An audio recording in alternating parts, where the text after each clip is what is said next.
In the book, how do you like dive down a little deeper on how you recommend organizations start doing this? You have some, like, you have a concept, RAD, for instance.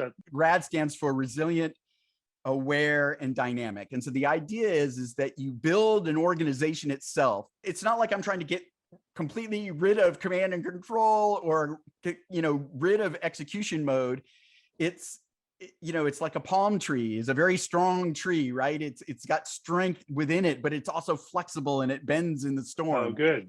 And the awareness is, that's it's empathy. It's empathy for your people inside your company. How are they feeling? Like, all of these companies struggling with remote or in office, and yet I see like very little empathy work being done to understand what are the implications of your policy. Empathy doesn't mean doing what the people need or doing what they say, but you need to understand what the implications are.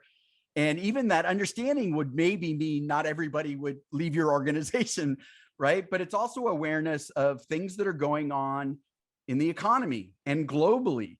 Yeah. And maybe even being a couple of the case studies in the book are organizations that saw, perhaps the implication of COVID earlier than others and actually started making changes sooner than others. The final, the D is dynamic. So, if you could take in all this information, but you couldn't do anything about it, then that wouldn't be very valuable. So the dynamic part is actually being able to apply what you've learned quickly so that you can change course.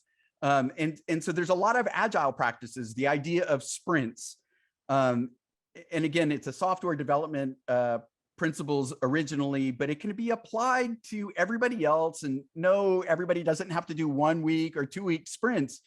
But to me, it's this idea of building into your processes, the idea of stopping, pausing, looking around, taking in new information, and then going, okay, well, this is what we're working on. Should we change it based upon this new information?